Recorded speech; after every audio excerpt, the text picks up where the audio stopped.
Hey lovely, Lisa here, and before we dive into today's episode of She Talks, I have got a little favour to ask you. If this podcast has ever made you feel a little bit more confident, a little bit more inspired, or a little less alone in this wild ride of running your own business, then I would love you to leave us a review on Spotify, Apple, or wherever you're listening. I know it sounds like a small thing, but it really helps get She Talks into the ears of more incredible women just like you, and it helps us keep bringing you the good stuff. And if there's an episode that made you go, oh my God, every woman in business needs to hear this, please share it with someone you love. Text it to your business bestie, add it to your stories, or drop the link in a group chat. However you do it, we are so grateful. All right, that's it from me. Let's jump in. Hello, my lovely listeners, and welcome back to a new episode of She Talks. I'm Lisa, and today's episode is a little different, and I'm hoping a lot of fun. You see, over the last week or two, I invited you, my incredible community of founders, makers, dream chasers, and amazing just women all round, to send in your questions for a special Ask Me Anything episode. And wow, did you deliver? From business mistakes and biggest wins to team building, trend forecasting, and how I actually get it all done. And spoiler alert, sometimes I don't get it all done. We are going to cover it all on the podcast episode today. So whether you're tuning in from your warehouse, whether you're on the school run, or if you've got a glass of wine in hand, I hope that you're going to find a little bit of inspiration, a few golden nuggets, and maybe even a little permission to be kind to yourself on the ride. Let's dive into your questions. So, Lauren from Bondi Road Balloons has asked me, what has been your biggest aha moment in building SheCom? Now, listeners, firstly, I need to point out that I've had 7 companies in the last 14 years, and they have been a multitude of different kinds of businesses. There have been some e-commerce brands, there have been some trades, service businesses, and there have also been SheCom. Now, SheCom is obviously a service business. It is an online coaching program business. They're all different kinds of businesses. And I really want to set the context by saying this podcast today isn't just for e-commerce brand founders. It's for any business women, because everything I'm going to share can be applied to service or product businesses. And I'm a pretty big fan of saying that they're essentially widgets. It doesn't really matter what we sell. We are essentially selling something to someone who needs it in a volume of scale that allows us to be profitable. And we all run out of energy and inspiration at times as business founders. So everything I'm going to share is relevant to all of you for the most part. Now, my biggest aha moment in building SheCom. Now, SheCom has around about 45 team members. It's been going for just under 3 years, and we service e-commerce brand founders for all kinds of things. We run events. We have a community of women that show up in Facebook groups and online, but mostly we monetize it through selling coaching and mentoring programs. And really, I've had a lot of aha moments, but my biggest one, Lauren, is actually around knowing who your customer is and then refining and refining and refining until you pick a lane that is like so tight and tiny that you know exactly what you're doing. Now, let me set the context for what I mean here. Somebody said this so superbly to me a number of years ago that I need to tell you the same piece of advice. When I was thinking like, I'm going to have a coaching empire, this was like maybe 4 years ago, right? I'm going to have a coaching empire. I'm going to sell coaching to all kinds of people because I've had all kinds of businesses. And this guy looked at me with a look of horror on his face, and he was a business broker. And he said, Lisa, I don't know about that. Think about the boob doctor. And I kind of wanted to get offended. I'm like, the boob doctor? What about the boob doctor? And he said, you know, when you go to your general practitioner who does a bit of everything for everyone in medicine, have you looked at the cars they drive? It's probably a Camry. It's maybe a Prado if they're lucky. Have you ever seen what kind of car the boob doctor drives? Usually it's like a Lamborghini, a Maserati, something really hot and expensive. And I was like, come on, dude, get to your point. What do you mean? And he said, Lisa, the general practitioner practices a little bit of everything, but is a master of nothing. The boob doctor, he is the master of only boobs. Now, okay, let's get rid of the boob doctor thing. Let's talk about a pediatrician. I just booked a pediatrician for my daughter, Maya. Takes me 8 weeks to get in, and the first appointment is $500. Now, If I go to my GP, it's like $90, right? So what his point was is be the master of a tiny niche that is prepared to pay for your expert zone more because you are so niche at it. Hope you're keeping up with me here. I'm probably going to talk really fast today. This is the downside of a combination of high achieving type A personality with probably a pretty good dose of ADHD thrown in. It's why I do everything every week. And some of you have asked me questions about how I navigate that. Here's the first one. I talk really freaking fast. So I'm sorry. And I do jump around a little, but I'm hoping you're going to get a whole stack of gold nuggets from today. So biggest aha moment in building SheCom, back to Lauren's question. It is knowing your lane and knowing who your customer is so intimately that you service them by enunciating clearly, I know who you are. You are a female e-commerce brand founder. You are exhausted and overwhelmed all the time. You never have enough time. You never have enough money. Cash flow is always a problem in your business. What you are looking for is the no bullshit, no fluff, fast and simple approach to strategies that will help you sell more in your business in the least amount of time, right? That is how I nailed the sell here at SheCom. And now knowing who your customer is and being able to enunciate it super clearly, that was my huge aha moment in SheCom. And that was the moment in which the business took off because not only did I know who I was servicing, and I was able to charge appropriately for that knowledge, but I was able to share those words so clearly across all of our marketing that when one of our avatar customers found us, they instantly knew, oh, they're my people. That's what I need. And that, my ladies, is how you have the cleanest, clearest marketing message to sell in a business. And that was my aha moment. And I really have to be honest and say, from the moment that I did that here at SheCom, we've been in hypergrowth pretty much ever since. Now, we haven't always hypergrowth our revenue. We've had a few flatliner moments that have gone from a couple of months to even up to a year at a time, but they have been hypergrowth in team and operations, things that are growing behind the scenes. And then revenue catches up when the team is set up and operationally mastering it. So that really is my biggest aha moment, Lauren. I hope that was of value to you. Now, Mel from Peninsula Providore has asked, how do you actually do it all and still show up with grace? Well, my husband might say I'm not always graceful.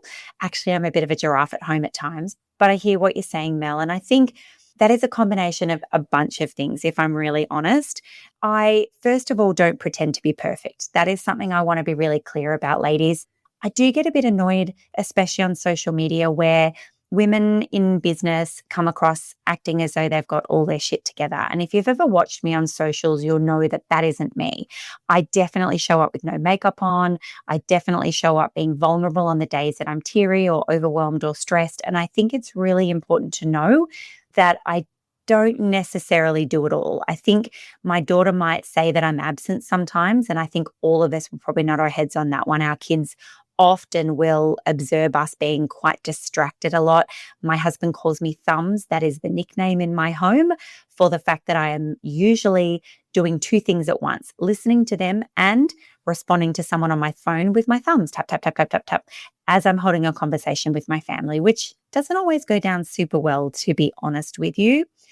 I think I do a couple of things really well though, Mel. One of them is I wake up early and I go to bed early, and that works for my biorhythm, but it also works really well for me to be able to be up and at it by 5 most mornings. I'm awake, have a cup of tea in bed. By 5:30, I've headed to the beach to get some fresh air, some inspiration to walk my dogs. It's my favorite time of the day with my husband. We have a cup of coffee at the end, and then by 6:45, I'm home preparing for my day. Now, I mentioned that little piece of the morning because it's something really profound happens to me every morning when I show up on the beach. And that is that it's very easy as a female founder to look at like lack of money, lack of time, lack of knowledge, lack of team, lack of everything, right? I think if we wanted to, we could all go and rock ourselves in the corner about how little we have in our lives of things that are important to us. And I think one thing that I do really well is that I'm constantly looking beyond lack. My husband calls me cup half full. And in fact, whenever we conflict, it's because he's looking at what we don't have and I'm looking at what we could have. He's half empty, I'm half full. It's one of my skills that I would encourage you all to actively try and embrace in yourself. Now, the reason that the morning walks are so important is that whenever I feel lack, there's two things I do that I believe get rid of the lack problem. The first is that beside my bed, I have a little sign that says, "My world is abundant and I have more than enough money in the bank every day." And I look at that every morning and every night and I remind myself, there's so much money. I'm so financially abundant. I've got lots of money coming in. I'm really good. And if you've ever watched the movie The Secret, it's true. What we put out there and project to the world is what we get back. So by focusing constantly on how much money I do have in my bank account, imagining it there, I do believe that helps. But back to the beach walk. In the morning, what I do is I focus on an infinity around me. And I never see a better example of this than in nature. It might not be the beach. You might live, 500 kilometers inland. And for you, it might be a sunrise over, a vast national park area. Whatever your version of this looks like, I'm wanting you specifically to look at the sky. The sky is so huge. And of course, clouds is maybe not such a great outset, but on the day that there is that crystal clear blue sky, I look at that and I think, wow, there is an endless amount of money and time around me in the world. How could I have been so small and narrow-minded to focus on lack, not abundance?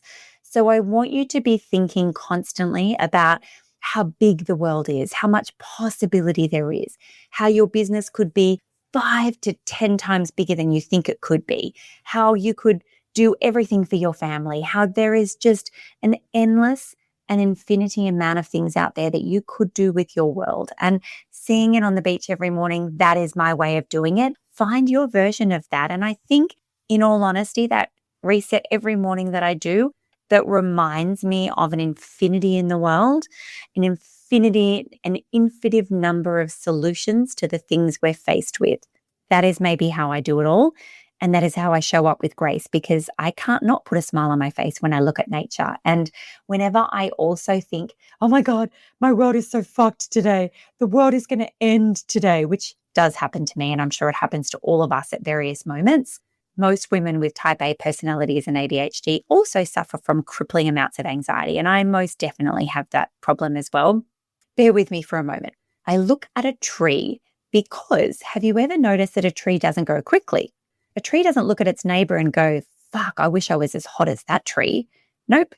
A tree just keeps growing towards the sun. It trusts that even on the days that it is raining and pelting with wind and sleet and whatever the hell version of hell it's facing today, it holds steady. It keeps growing.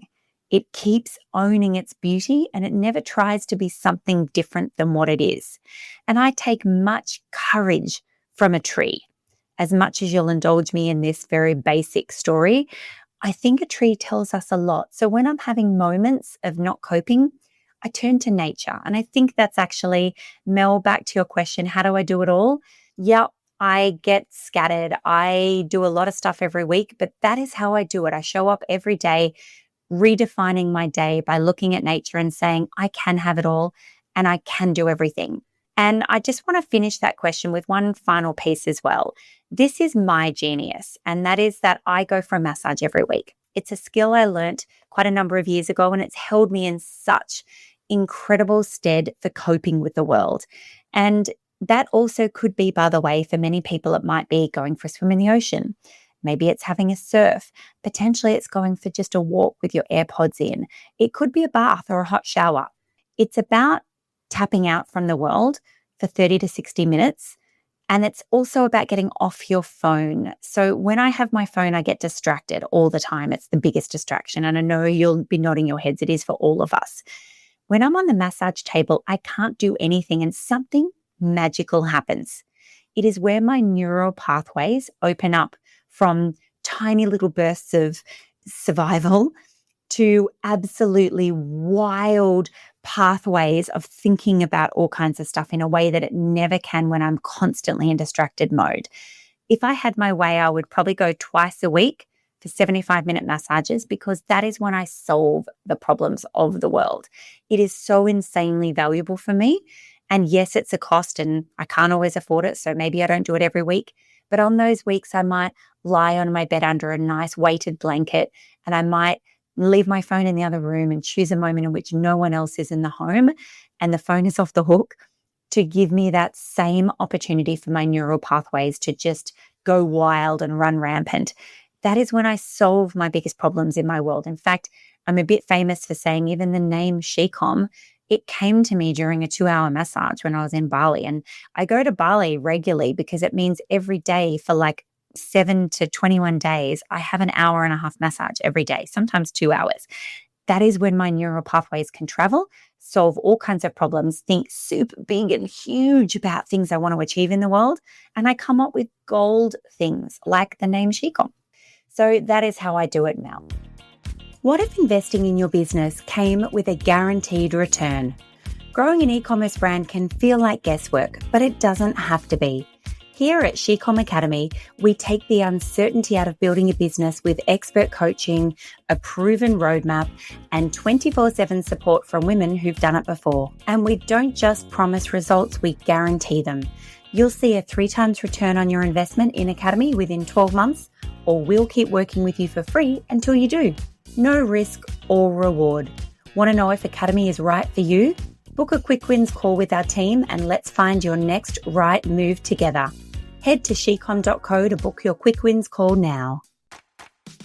Right, the beautiful Louise from Eco Cocoon has asked me, what's the biggest mistake you've made in business and what did you learn from it?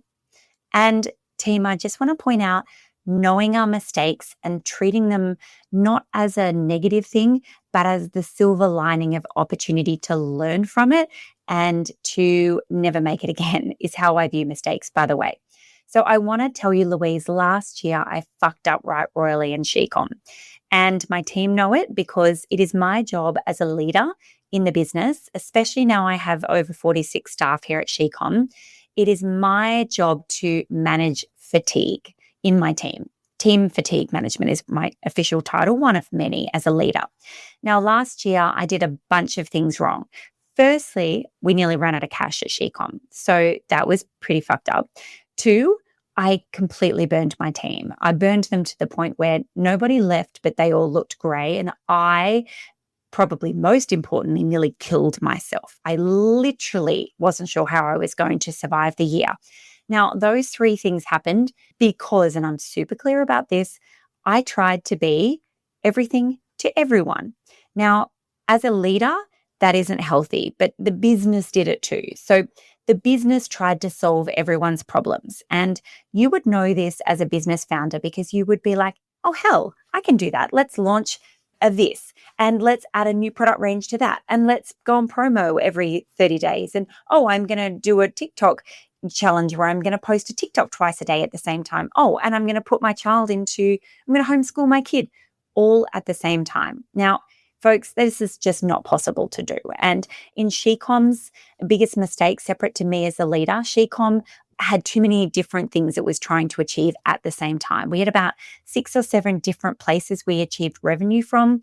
We had partnerships that brought in $500,000 a year. We had awards. We had retreats. We had 16 live events last year. We had 3 coaching programs, and it was just too much. Like literally, we all nearly died. So what I learned from that mistake, first and foremost, I went out and I got some capital. I raised a little bit of capital so that there was a padding in the bank account so that I could let my nervous system relax, that I had a bunch of runway to pay bills for a few months, so that even if sales stayed stagnant at the time, I wasn't going to go into a loss situation. And by going out to market and looking for where to raise capital quickly, I decided that the traditional banks were not my answer. It was actually Amex. So we use a corporate Amex and we get points for that, which is very handy. But we actually were able to use one of Amex's service. If you're a card member, you can get a short-term business loan. In fact, it's not even short-term.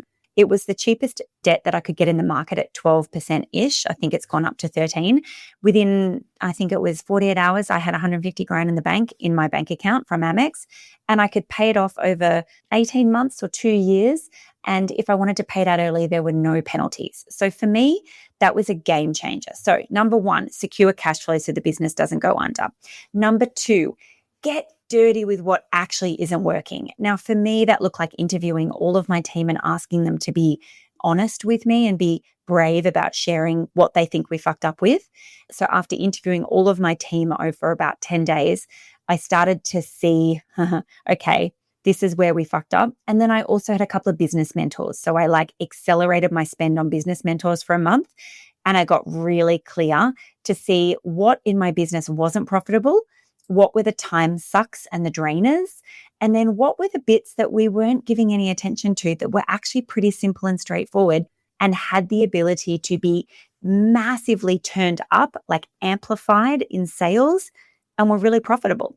And so I killed off a couple of really big chunks of my business, and we absolutely simplified and consolidated in the business. And within a month, we were profitable again. Within 3 months, we had hypergrowth back into revenue growth. So, Louise, I hope that answered your question, but that was a lot of things that we fucked up last year. It was definitely my biggest mistake. I took my eyes off the ball and perhaps I let ego lead a little. I would never do that again. So I feel really clear now moving forward that the business must be hyper streamlined, super simple. Everyone in the team now knows exactly what we're here to do. And the business is really scalable. It's a matter of turning the dial up. And the business, nothing will break. Everything is built on a platform now that can take us to $100 million a year. And we use the same systems, software, and team. So I feel pretty proud of where we've come to, all within about 8 months from when I hit panic buttons. So that's a pretty good feeling now. Now, we have an anonymous question here. Why did you decide to exit one of your businesses? And what stage was it at when you did? Great question. And I've actually exited 1, 2, 3 businesses so far, and SheCom is being built to exit. So I could pick any of those. I'm probably going to pick 2 to share, actually. They're both for different reasons, and they're not necessarily the successful exit I want to tell you guys about, but you'll have to just wait about 3 years until I have the life-changing exit from SheCom that I'm building right now to succeed in. The first one is my nappy brand Eco Originals. And I've been fairly frank on some podcasts about the exit from Eco Originals was pretty hampered. Imagine you've got a pair of handcuffs around your ankles and you're trying to hop. That is what my exit from Eco Originals felt like. And that is because I was in a domestic violence marriage with my co-founder, and I'd actually exited the marriage but continued to run the business alongside him, which was fraught with difficulties. And none of my staff at Eco Originals knew that I was in a DV marriage and that I'd actually exited my marriage. We actually kept that for about 18 months. It was a secret from our investors and also our team, because I'm a big fan of not enmeshing our team. And I think it's really important to my beautiful listeners right now to be clear that our team must be our friends, but not our friends' friends, if you know what I mean. We don't tell them the last time we had sex or when we've had a fight with our husband. We don't tell them when we're running low on money and we're worried about it, because that is actually enmeshing our team in things that is beyond their pay grade. That's not cool. I think it's really important that our team are kept safe. And that means that we are super friendly and warm and kind, and we shower generosity on them, and we ask them questions about how they're coping in their lives, but we don't tell them things that are just TMI, right? So we kept a lot of that secret from our team, and probably at its core, I was ashamed, first and foremost, about ending up in that situation.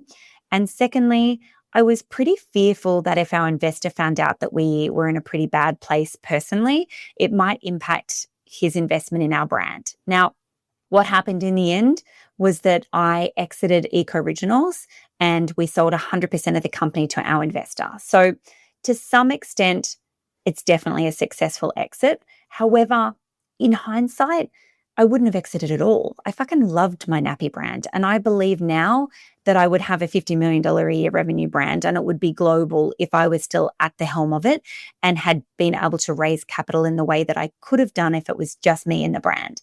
So I suppose I have a lot of gratitude to our investor, because Eco Originals has gone on to become a legacy piece for me. It is doing 8 figures, multiple 8 figures, and is global.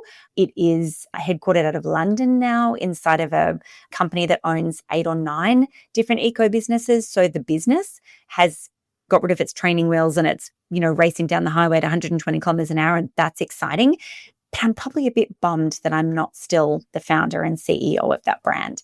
So I suppose that's one exit. And the second exit I want to mention, about 3.5, maybe even 4 years ago, I thought, wow, I should invest in one of my clients' brands that I think has loads of potential. And so I did. And I bought half of the company off her. And I thought, I'm an e-commerce coach. I know so much about how to build a brand. I can throw all of this goodness into a business and I can help scale it and then I can sell it. And it can be a legacy piece for me again. And I'm really sorry to say that 12 months later, I had barely given that business any attention at all. And it wasn't that it doesn't have potential. It does. It's an amazing, exciting business. My business partner was a lovely lady and it still has enormous potential. The problem was I had no time or attention to give it. And I think this is the greatest risk for us female women is that we are such high achievers and we are so incredibly talented and capable of doing a million things at once that we think, sure, I'll bite that off. I'll grab a chunk of that. I can do that. Sure, give it to me. I'll make that happen. But then what happens is we don't do anything properly. Case in point, my last question around my biggest failure in business. So I realized that I was never going to give this business what it needed to. And in fact, I was feeling constantly guilty and stressed about the fact that I couldn't give this business what it needed. So I sold it back to the lady who sold me half. So that was an exit. Neither of my two exits were the success stories I wanted them to be. So for many founders was the 5 to 10 companies they had before they hit their payday, failures, soft exits, all kinds of other things before they hit payday. And for me, my payday is going to be Shecom. I know Shecom is going to be the thing that gives me the credibility, the legacy, the financial exit to set myself and my family up for life. And we're about 3 years out from an exit. And my whole team know this. I'm hiring people now who have done revenues that are in the vicinity of my exit revenue, not the revenue we're doing now. They all know we're building to exit. And we literally have reverse engineered our numbers here at Shecom so that we know exactly the revenue, the profitability, and the OPEX spend that we need to be doing in 3 years from now to get the $50 million exit that I'm looking for from Shecom. And we've worked it backwards. And it's taken 6 months worth of meetings and financial projections by an incredible set of accountants/bookkeepers that do our books here at Shecom. And they are reverse engineering it so that I can get the exit for Shecom and so can my whole team. That will be a legacy piece for all of us. So I want you to stay tuned, my beautiful listeners, to the podcast in 3 years from now that tells you I've done it. I did it. I achieved it. It's sold. Okay, Tracy from Gypsy Loop Hair Bangles has asked me, what are the trends business owners should be keeping an eye on in 2025? Now, I want to talk, Tracy, to one specific trend right now, and that is the fact that so many businesses, from startup through to the world's biggest enterprise brands like Unilever, who make a whole stack of men's shaving brands, they are all talking about 50% of your energy, spend, and attention should be on organic social media rather than constantly just focusing on paid attraction for finding new customers. So I'm specifically talking here for cold, top of funnel, finding new customers, brand awareness kind of stuff. And I want to set the scene for this question by saying, everybody agrees in the world right now, cost to acquire customers is through the roof. It's more expensive than it's ever been before, and often it's not profitable. So a lot of brands will have a CAC or a cost of acquiring a customer in the realm of $50 to $70 a customer. Now, if your average order value is $70, you're spending way more than you need to acquire a customer first, so you'll be at a loss on that order. And yes, you may get LTV, a lifetime value from that customer that ends up becoming profitable, but it's no way to scale a brand. So paid advertising must be in your ecosystem of things that you do for your business, but I don't want it to be the only thing you do to acquire a customer. And a lot of brands will be very aware of the fact that going viral on TikTok, making sure your reels are helping you to engage and find new followers, looking for the organic guerrilla hacks to find new traffic, whether it be Pinterest, LinkedIn, TikTok, all of them. That is actually a huge lever that you need to pull right now in 2025. Given the cost to acquire new customers through paid advertising is so expensive, you need to mitigate that by looking at how you can find them for free. So here at SheCon, we have a bunch of coaches who are insanely clever at this. I'm going to give a shout out to Gabby from CMY Cubes. They have huge virility on their social media, in particular TikTok. They do have TikTok shop. They have over 1,000 TikTok creators for them. But I'm specifically talking about they have a full-time influencer in the States who is a TikTok creator for them, who gets them viral every week. And they repeat that on Instagram. They are growing insanely. For example, last week, they dropped a new product. Well, it wasn't a new product. They received a shipment, a whole container of a new product. It's a puzzle that they make. And within 72 hours of a viral video going nuts, they'd sold out of that whole container again already. Like, that's a great problem to have. I mean, on one hand, buy more stock, Gabby and Enzo. On another hand, like, how fabulous to not having stock catching dust in the warehouse. And that is done without spending any money at all. We've got a bunch of coaches here doing that. There's Sarah from Contour Cube who does very similar stuff. We've got Viv from Girls Get Off. Now, guys, go stalk Girls Get Off. They actually don't do much paid advertising at all because they can't, because she sells vibrators and there's a ban on sex toys on paid advertising on Meta. And so Viv has to do the most outrageously funny and interesting electric toothbrush reels, which is what they call vibrators on Instagram. If you go and stalk them and then come and join us in our programs, you'll find Sarah, Gabby, and Viv constantly helping our clients try and get virility. And that virility looks like new sales. And that's what I think is the biggest trend right now in 2025. Don't put all your money into paid advertising. Do some, but also focus heavily in ways that you can find creators to create insane virility for you.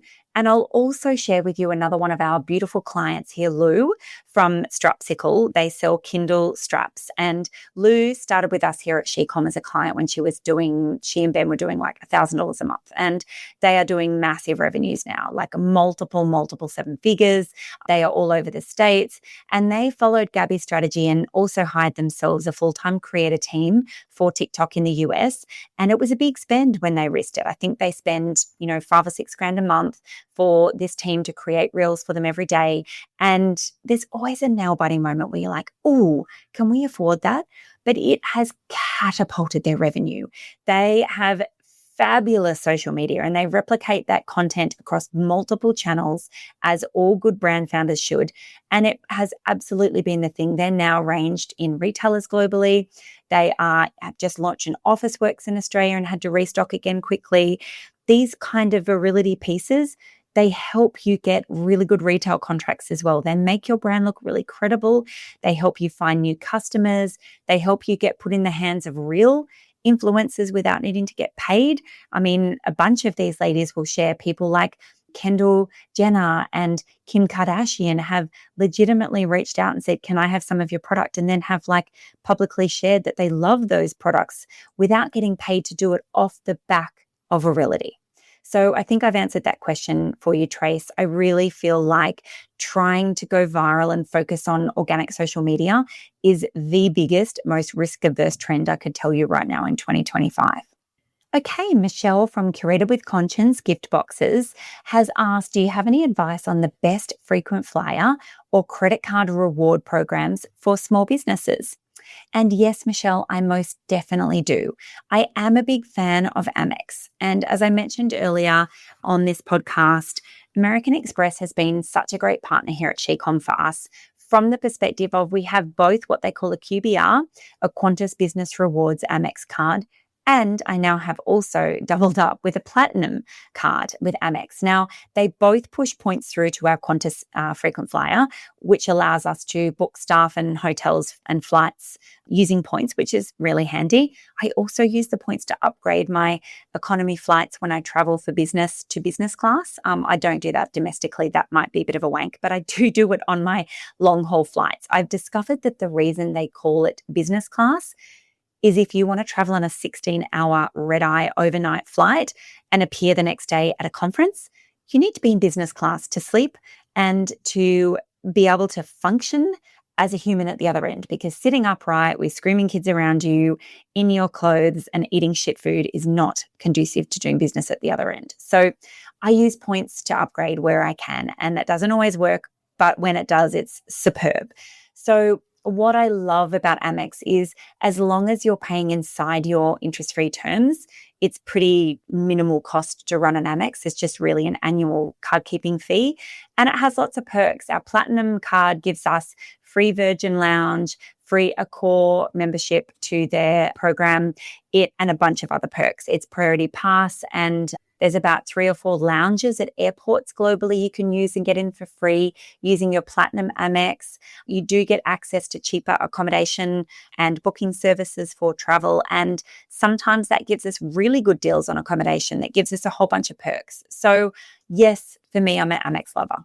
I'll be honest, that's what I recommend for small businesses. I don't love debt for small businesses where possible.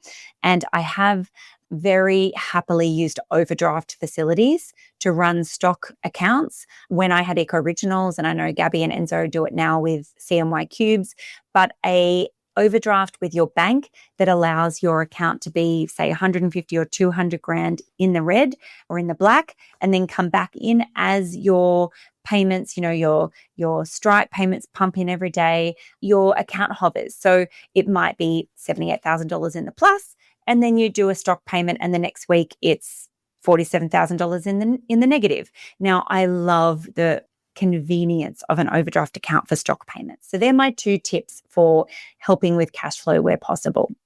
Okay, I have another anonymous question here. You share so openly about your life, Lisa, from weight loss to DV to business. How do you show up so authentically and overcome the fear of sharing? Now, what I would say to that question is I made a decision a while ago after being intensely private during my days in my domestic violence marriage running Eco Originals, where I felt like I had to, I suppose, as I mentioned earlier, I was ashamed, I was fearful. I didn't want my investor or my team to know what I was going through. Certainly my friends and family also didn't know what I was going through. I think part of my healing, and it took quite a few years, was that the more real and vulnerable I could be, the more I was kind of like healing that pain.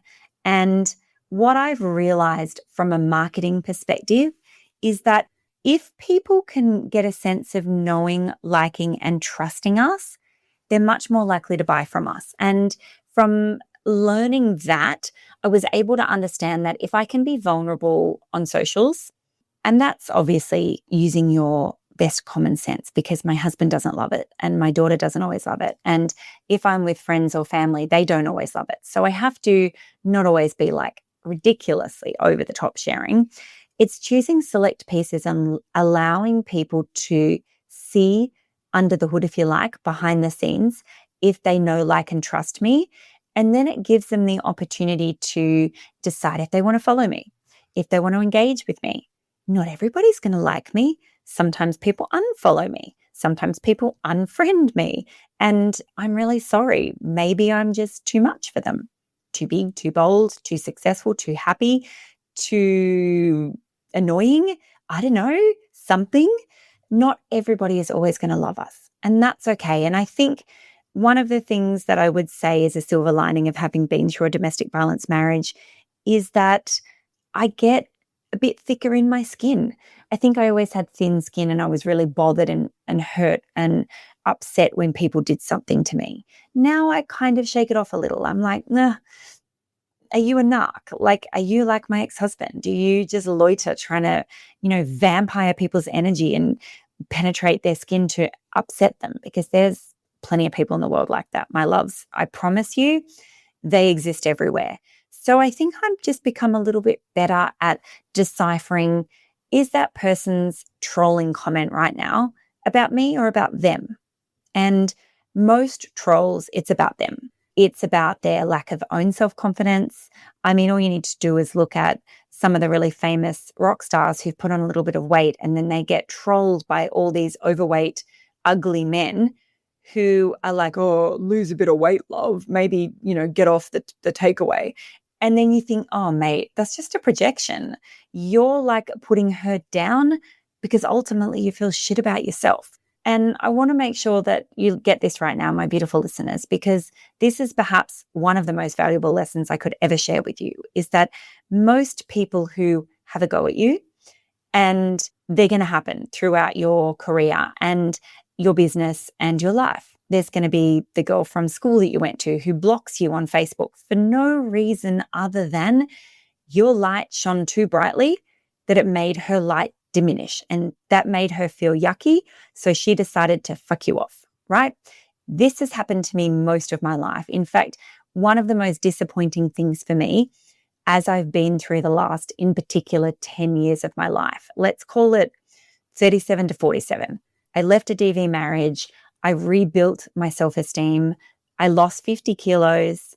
I got plastic surgery to get rid of all my excess skin. Suddenly, for the first time as an adult, I felt hot.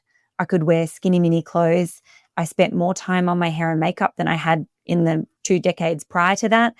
I felt good. I got remarried to a man who constantly ogles me and tells me how absolutely bootylicious gorgeous I am, which feels pretty nice just quietly, who would do literally anything for me. All of those things that should be such great experiences in my world, they resulted in a couple of the biggest, most profound women relationships I had in my life cutting me out. These women literally, from family members to friends, literally ghosted me and caused problems and told me that I was wrong, told me that I was too big for my boots, told me they didn't like me anymore because I was too confident or I was arrogant or I was wrong, basically. They made me wrong. And you know what? I had to realize it actually had nothing to do with me. And it was everything to do with their own imposter syndrome, their own lack of self-confidence, their own concern that they weren't good enough. So I think here in Australia, we have like such a problem with tall poppy syndrome. I think in America, one of the things I love most about the American psyche and culture, they don't suffer from tall poppy. They are really good at holding up women particularly and saying, go girl, like, and they mean it genuinely. Like, you go, you be as hot, you be as awesome and audacious and amazing as you possibly can be. But here in Australia, you're too big for your boots. You're an arrogant shit, so get the fuck off the ladder. You're too cute, too hot, too successful. Fuck off back down the ladder. I don't want to be your friend anymore. Literally. So I suppose that was a bit of a rant. Sorry to get to that, but I feel really strongly that it's our job as women to uplift others. If I see a woman who looks beautiful, even today, let me tell you, this morning I had a coffee at my normal coffee shop, Aunt Stace, who's behind the barista machine most mornings. I went and I said, morning, Stace, how are you today? And she was like, I feel tired, Lise. I just couldn't get up this morning. I still can't wake up. And I was like, oh, dude, have a second coffee. I was like that yesterday, but today I'm like full of energy. I hope your day gets better. And then I said, by the way, Stace, I have to tell you, you have the best hair. I am so jealous of your beautiful, abundant hair. Take it from a woman who don't have much hair here. I love your hair. I hope your day gets better. And I wandered off. And she was like, oh, thanks, Lise. Now, I consider it my job to find something beautiful or kind to say to people as often as I can, because so many women tear each other down. So many women have a lack of self-confidence. Even the most amazing women out there who act confident are actually secretly crippled with anxiety and problems about their own self-confidence. So don't be a fucking troll. Don't be a light diminisher of other women. Instead, see their light and thank them for it. Hold them up to the light even further and remind them how beautiful they are. And that's pretty much the best advice I can give for not giving a shit about the trolls, being vulnerable about your own light. Don't diminish your light or make fun of it or make it littler because it makes other people uncomfortable. I have this still regularly in family members, and I have to remind myself that's their problem, not mine. I'm not going to diminish my light because they can't cope with it. And I want you to do the same. Guys, this is going to be part 1 of part 2 of an Ask Me Anything, because I'm only halfway through the questions that you guys asked me, and I know you're busy, and this was enough today. Enough gold nuggets, enough talking, enough Lisa rants.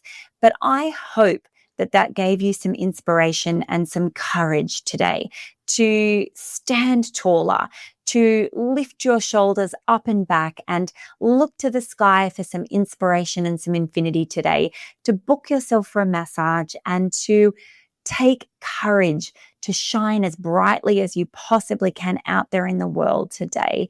And I just want to say, I think you're beautiful. I think that you deserve love and happiness. And I want for you to build the business of your dreams, whether it's a service business or an e-commerce business.